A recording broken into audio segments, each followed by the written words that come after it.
This has been a challenging time in terms of everything that's going on.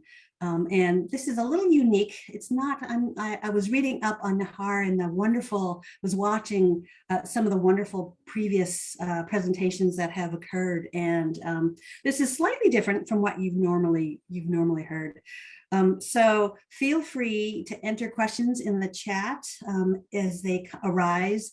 And Meg, you're most welcome to interrupt me and pose that question then, or we can circle back at the end to address any questions or any combination thereof. So I won't be upset if you interrupt me at all. Better to get those questions answered while they're fresh in the mind, since I'll be covering a lot of territory. So thank you again, all of you, for joining. I'm Lori Foley, and I coordinate the Heritage Emergency National Task Force. I'm going to be referring to it as HENTF, because otherwise this will go past 10 o'clock. So as HENTF coordinator, I work in that really unique space where cultural heritage and emergency management intersect at the federal level. And HENTF's mission is based on connecting the cultural community with the emergency management community. Each community has a separate vocabulary, and following a disaster, they have different priorities, procedures, and policies. And Jared Yax, who's here in the audience, has his foot in both worlds as well, which is really terrific and amazing.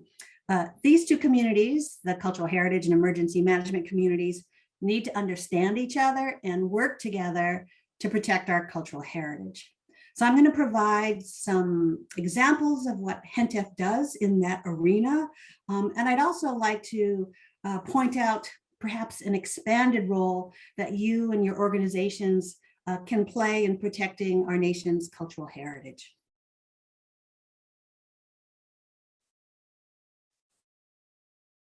So when does the government get involved in disasters? So you're certainly familiar with natural disasters in their many, many forms, technological or human-caused disasters, which unfortunately seem to be increasing, as well as natural disasters. The federal government becomes involved when there are acts of and or potential acts of terrorism, during public health emergencies, as you know. Oops, my brochure fell on the floor. Also, from the pandemic, our recent pandemic, and hopefully we have learned a lot, so we'll be able to better address the next pandemic. And national special security events, such as the G8 summit, presidential inaugurations, even the Olympic Games. So let's take a brief 30,000 foot view of natural disasters, which are increasing in frequency as well as severity. During 2021, 20 weather and climate disaster events had losses that exceeded $1 billion each across the United States. 20 is the second highest number of events on record and is 2 events shy of the 2020 annual record of 22 events. 2021, last year, marks the 7th consecutive year in which 10 or more separate billion-dollar disaster events have impacted the United States. The US disaster costs for 2021 exceeded $145 billion, which is the 3rd highest cost on record. In 2021, Hurricane Ida was the most costly event of the year at $75 billion. And ranks among the top 5 most costly hurricanes on record. And these records have been kept since 1980. The recent catastrophic flooding in Eastern Kentucky is one of the disasters that I'm currently working on. And usually it takes some time for the state and FEMA to conduct joint preliminary damage assessments, PDAs, and then to tally an estimated dollar amount of damage. The situation was so dire that President Biden approved an expedited major disaster just 3 days after the floodwaters started rising. And days before, the St. Louis area suffered a devastating flood, and a major disaster was just declared by the president this past Monday. And so I'm working on that disaster as well. And I'll explain as we go along what it means that I'm working on that disaster. And unfortunately, Kentucky can't seem to get a break. You probably recall in December of last year, there were a series of tornadoes that swept through Western Kentucky. And whereas the recent flooding was in the towns at the base of the Appalachians in Eastern Kentucky, this December 2021 event occurred in the flatlands of Kentucky. A handful of FEMA staff are being moved from long-term recovery work in Western Kentucky to response and recovery efforts in Eastern Kentucky. The long-term work in Western Kentucky, however, still continues. So as you probably know, cultural resources are not just archaeological sites and artifacts and data. Cultural resources are not just the built environment and not just what's under the care and protection of state historic preservation offices. These resources include the types of items that are shown here and much, much, much, much more. And as you all know, our cultural and historic resources are linked not just to our past, but also to the present and the future. What do they all have in common? They're all vulnerable to damage from the disasters that are natural, technological, or human caused. And without quick intervention, they can be irreparably damaged or lost. You know that, but that message needs to be conveyed to emergency managers. I have to do that and continue trying to make that point from the federal level down to the state level and local level. And you and I are in the best positions to convey that message and to keep pounding that message home.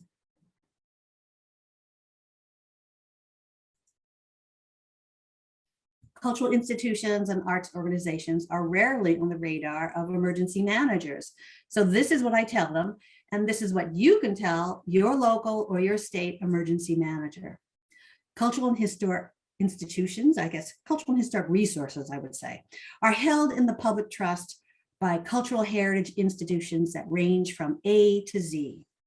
These institutions hold the collective history of our communities, our states, our territories, our tribes, and our nation. They anchor us to our community identity. They educate us. They serve as gathering places for healing and spiritual renewal, and even cell phone charging. They're responsible for continuity of government. When disaster strikes a community, recovery of these very institutions is vital for the economic, social, artistic, religious, and civic life of that community. If these institutions don't recover, the community never fully recovers. This is a concept that you can help reinforce by introducing yourself to your local emergency manager if you don't already know him or her. You can do this by attending local planning meetings. Don't wait to be invited because they may not know to invite you. By stopping by and even introducing yourself at a fire station, because it's so important that that connection be made with first responders.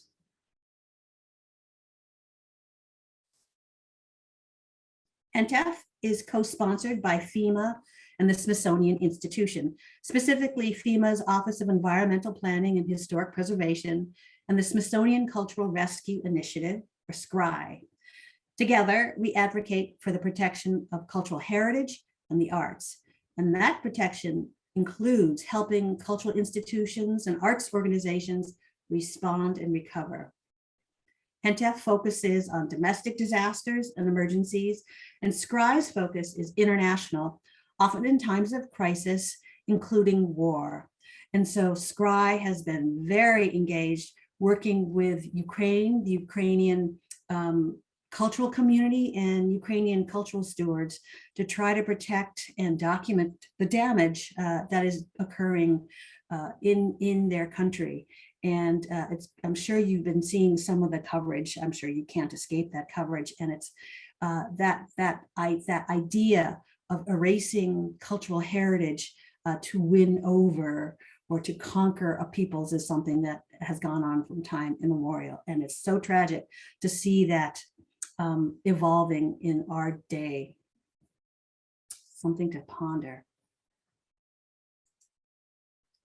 These are HENTF's primary functions, and 3 of them are disaster related, and the other 2 functions are undertaken when we're not in the midst of addressing a disaster. I'll give examples of these functions throughout this presentation, so you don't have to speed read through this slide. HENTF amplifies its efforts through its members. Together, the 62 agencies and the national service organizations represent expertise in the arts, in culture, in historic preservation, emergency management, and tribal affairs. We have 19 federal agencies, and those are shown in red at the top. And among the federal agencies are culture-related ones, such as the Library of Congress and the National Archives and Records Administration. Also included are funding agencies that support the arts and culture, including the National Endowment for the Humanities, the National Endowment for the Arts, the Small Business Administration, because they're a large funding entity, and the Department of the Interior. Our 43 private nonprofit national service organizations or trade organizations appear in black. And I would expect that you are a member of at least one of these professional organizations. Each private nonprofit member has its own members and the ability to push information out to them, the arts and cultural and historic institutions that exist at the local level. And conversely, each has the ability to gather information, such as reports of damage, from their members and pass them along to HENTF. So HENTF can leverage this network to help FEMA, as well as our federal partners, connect with and assist cultural institutions and arts organizations at the local level.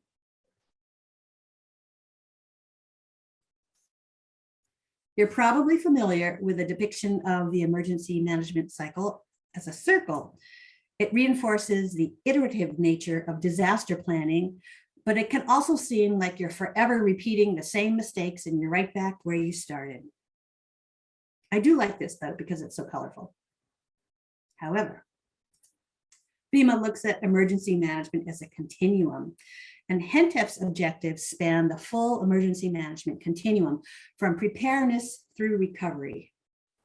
During blue sky days or steady state, and these are terms that are quickly becoming extinct as disasters occur with greater frequency.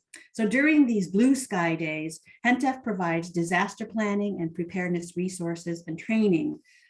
But as emergency manager, I want to say all disasters are local, and it's important that preparedness and disaster planning occur at the local level. Response comprises the actions that are undertaken immediately after an incident, and recovery is the much longer and much more challenging and much more expensive phase of the emergency management continuum. In institutional disaster plans, a lot of effort's been put into planning how you're going to respond, but recovery, figuring out how your organization is going to get back on its feet and back in business, is often left out in disaster plans. So please check your organization's disaster plan. First, I hope you have one. Please check it to make sure that you do cover recovery, because you only go so far responding until you need to figure out how you're going to keep moving forward. You can see that recovery overlaps with response, and there's no magic date when response ends and recovery begins. The actions undertaken during the days following an event can also be considered short-term recovery. And as I said, recovery can run from weeks to months to years and even to decades. And if there's any way you can avoid or mitigate damage to your collections, your recovery and your response will be a lot less painful.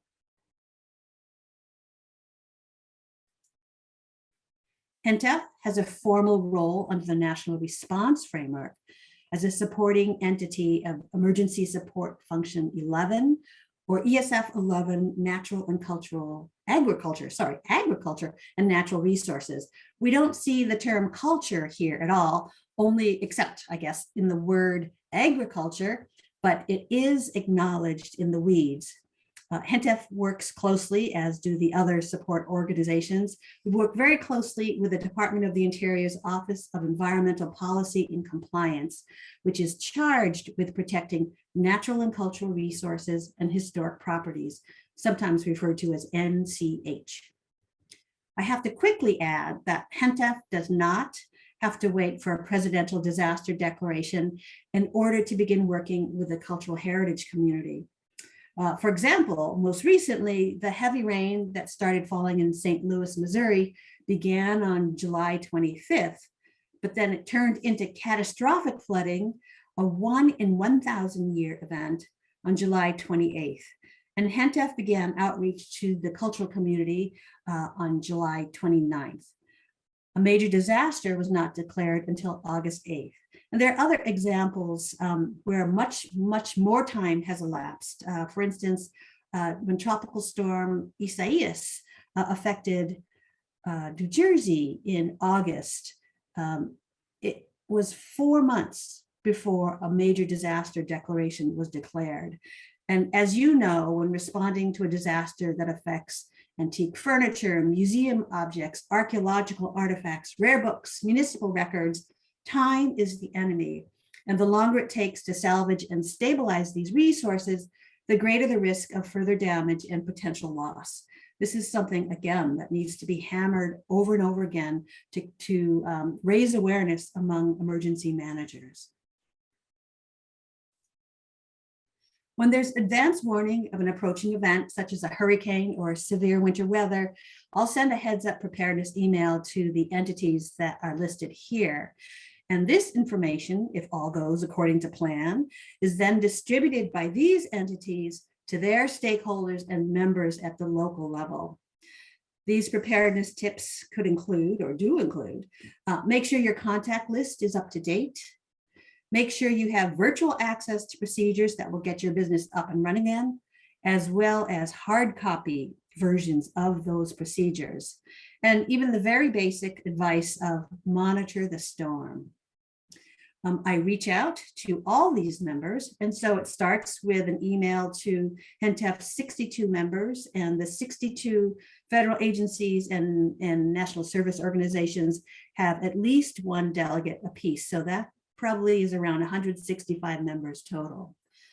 I need to keep FEMA's response and recovery leadership apprised of what HENTF is doing in the cultural, I guess the first responder world of culture. I need to keep them involved or updated, I guess. The state cultural agencies include the usual suspects of the state library and the state archives and the state museum, but they also include the State Arts Council, the State Humanities Council, the State Historic Preservation Office, the Tribal Historic Preservation Office, and state parks. And of course, the State Emergency Management Agency. In addition to the state agencies, there are state and regional associations, centers that provide preservation education or conservation treatment, and volunteer cultural heritage emergency networks, such as the Alliance for Response Networks, or the AFR networks, and I'll speak about that in another slide or so. After an event, such as a flood or an earthquake or a wildfire, I'll again reach out to these entities to ascertain the extent and the severity of the damage, or even whether an institution, an organization has not been affected. That matters just as much. And then it's the same drill, distribution to the local level. And I count on these relays to gather what's known as situational awareness.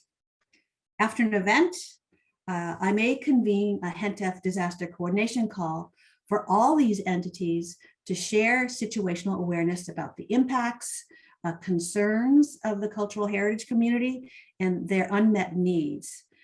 This is also an opportunity to connect these organizations to the State Emergency Management Agency and to federal partners that could provide assistance, as well as to connect the state's cultural community with resources that are available from HENTF's members.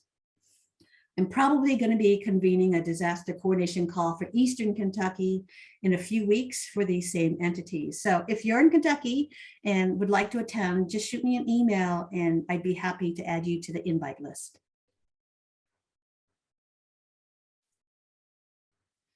Successful response and recovery depend on building and fostering relationships. And what I've learned over the years that in this response and recovery space, it's often more who you know than what you know, because there's so much to know. And as I noted in the previous slide, I reach out to a cultural heritage emergency network for situational awareness if a state or a city or town or a region have such a network. I guess I would say the preeminent cultural heritage emergency network is the Alliance for Response Network. And if you're not already involved in an AFR network, check out this list to see if one exists in your city or region. This is just a partial list, so you can scroll down and see if there are more. If one doesn't exist, think about starting a network in your city. And I am so excited that South Carolina recently kicked off an Alliance for Response forum to launch an AFR network. Because when, not if, the next disaster strikes South Carolina, I'm going to be reaching out to Meg and her AFR colleagues to ask how HENTF can support South Carolina. HENTF also has a formal role in recovery. It's a supporting organization of the natural and cultural resources recovery support function of the National Disaster Recovery Framework, or the NCR RSF of the NDRF. We tend to speak in acronyms. And here too, we work very closely with the same Department of the Interior office, the Office of Environmental Policy and Compliance. Whoops. Among our many recovery actions, we deliver technical assistance, guidance, and resources by drawing on the diverse expertise of our members. So in the photo that you see on the left, following Hurricane Maria, HENTF worked with 5 federal agencies to bring training in mold removal and health and safety to Puerto Rico's cultural stewards.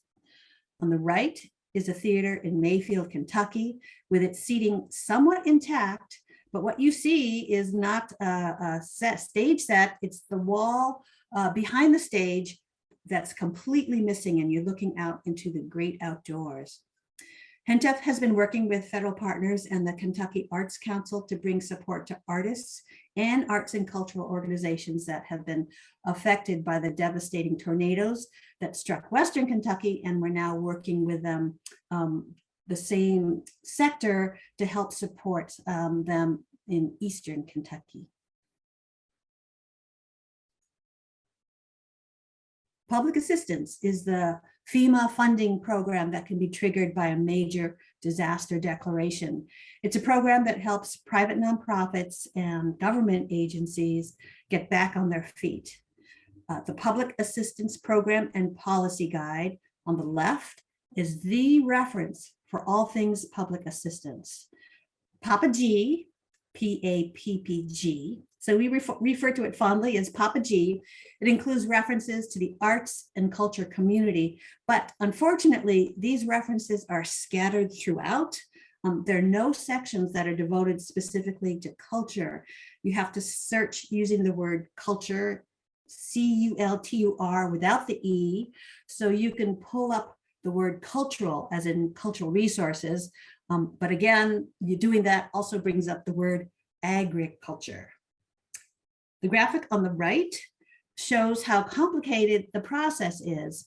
For those of you engaged in the Cultural Heritage Emergency Network, and depending on what kind of services your network wants to provide, you may want to direct affected institutions to Papa G, and you and your organization may someday find yourselves needing federal funding to help in your institution's recovery. So I highly recommend that you become familiar with the public assistance process on blue sky days when you're not in the throes of a disaster, whether you're assisting a cultural institution or your very own institution needs assistance.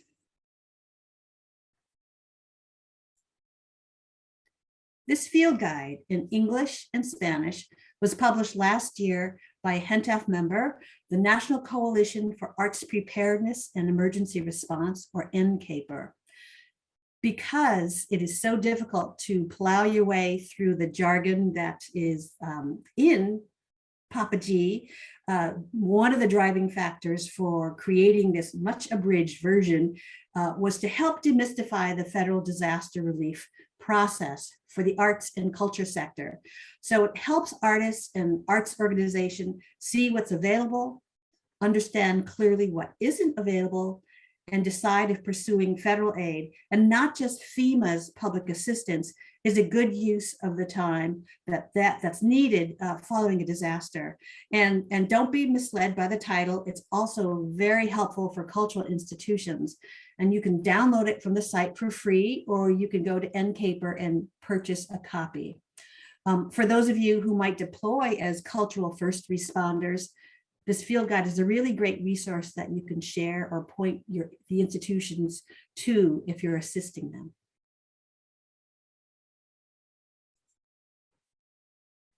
When responding to an incident, how do we know? How does the local or county emergency manager know? How does the state emergency management agency know which institutions have been affected and which ones have not, if the full universe of institutions is not known? So this slide shows a portion of the master list of Puerto Rico cultural institutions and arts organizations.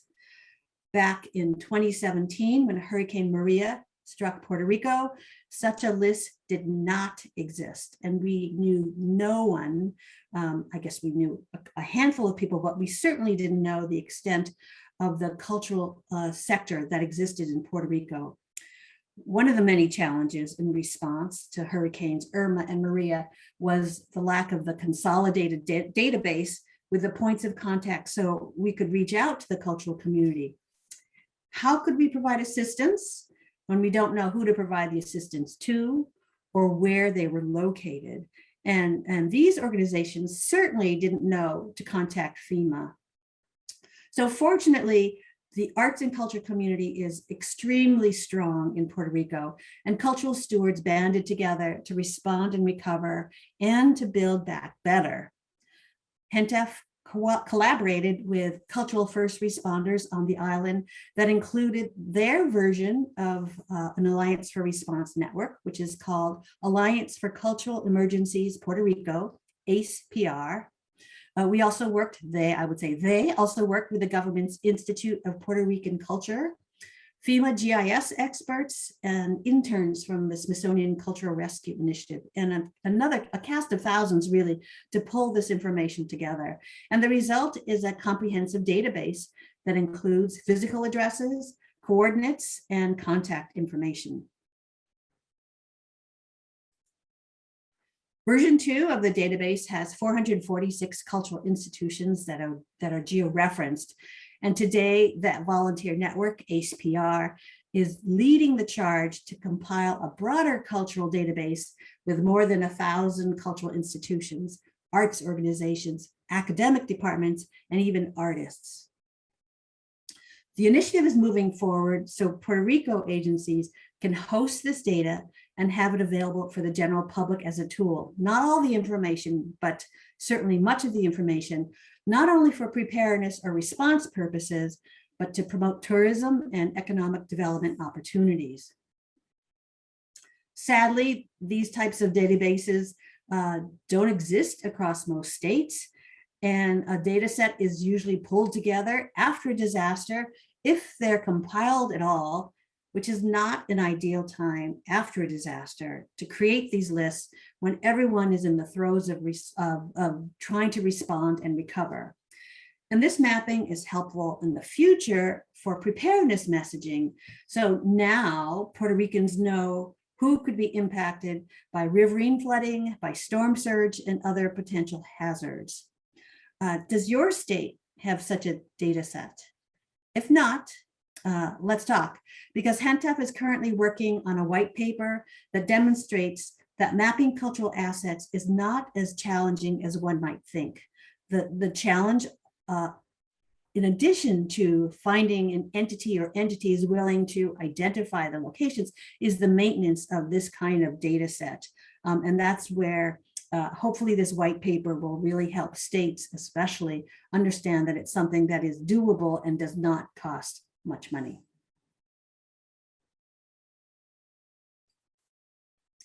As I noted at the top of the presentation, HENTF's mission is based on connecting the cultural community with the emergency management community.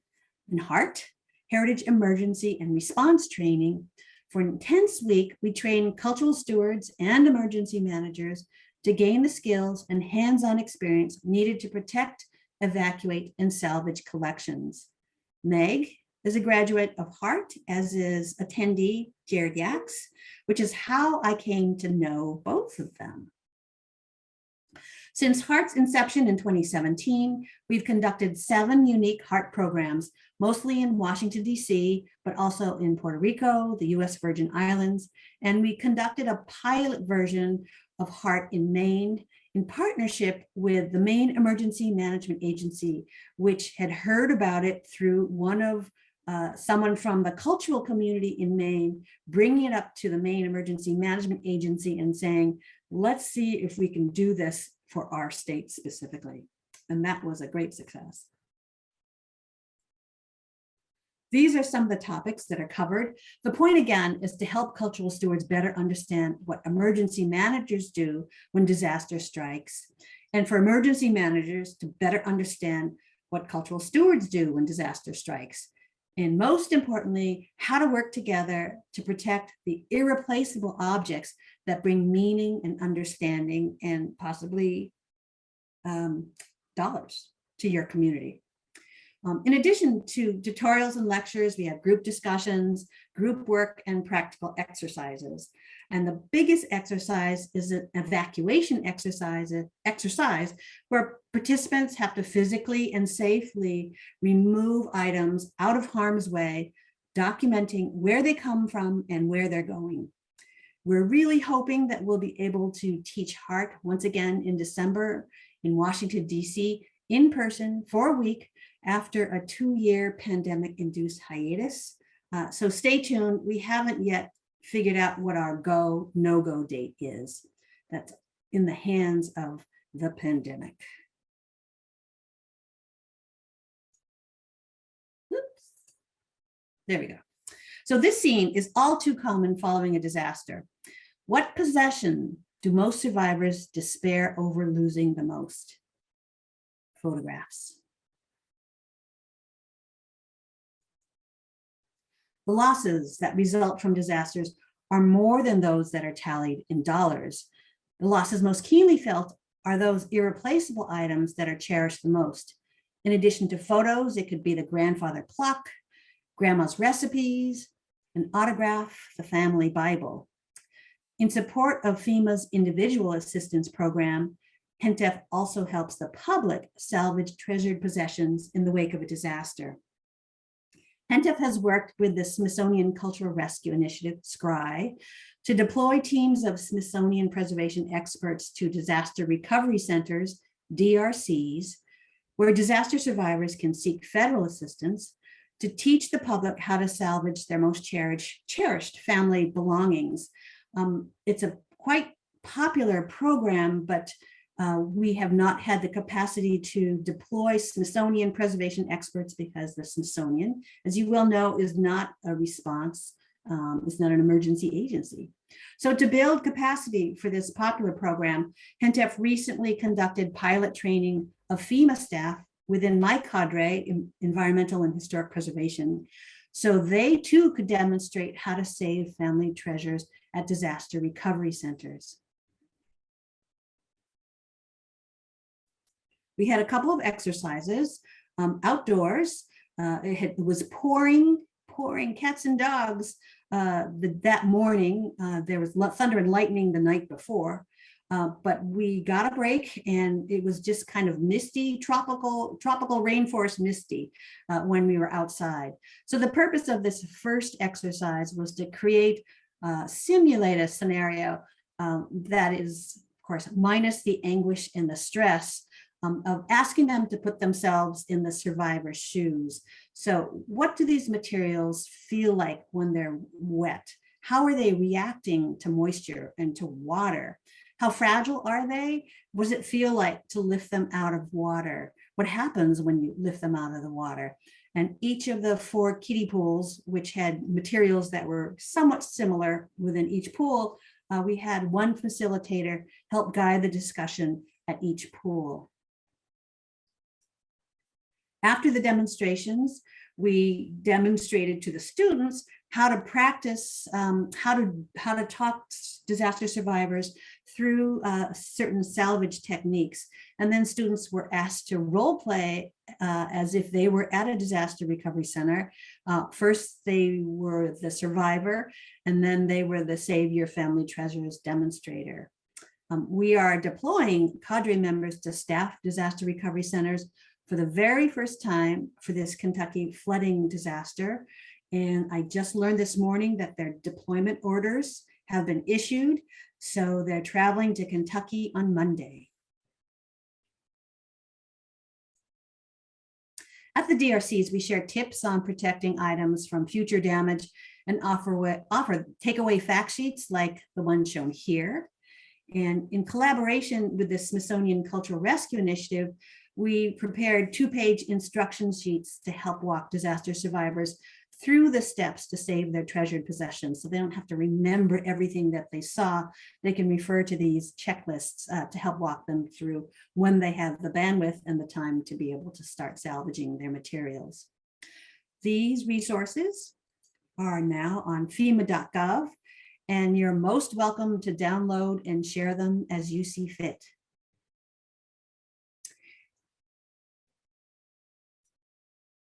We have a wealth of resources on our webpage, and it's information for cultural stewards, emergency managers, not so much, but emergency managers and the public to protect cultural and historic resources. So stop by and visit anytime, and certainly feel free to suggest resources that we should consider for addition to this resource list. It's not a finite list at all. And finally, I've been speaking about HENTF in the royal we, me, myself, and I. I joined FEMA in 2015, and I've been the sole HENTF staff member since 2015. But I was delighted when we were able to double staff in 2021, when Nana Kaneko joined me as the HENTF specialist. And I know this presentation has differed from the others in this lecture series. Because HENTF has been around for so long, we have always been focusing on cultural institutions, and then we expanded to arts organizations. And the focus has always been on addressing response and recovery to events that have a beginning and an end. However, we need to become really more fully engaged in the climate change and sustainability space, where the beginning happened long ago and the end is near if we don't all put our minds together to address climate change. So I hope I can count on you to help bring HENTF up to speed, so together we can protect the nation's valuable and vulnerable cultural heritage in the largest challenge of our lives. Don't ever hesitate to contact me. You don't have to wait for a disaster to reach out. I'm always available to help out and answer questions. I'm just a phone call or email away. When I'm busy working on disasters, it may take a little while, but I will get back to you. I'm Lori Foley of the Heritage Emergency National Task Force. Thank you.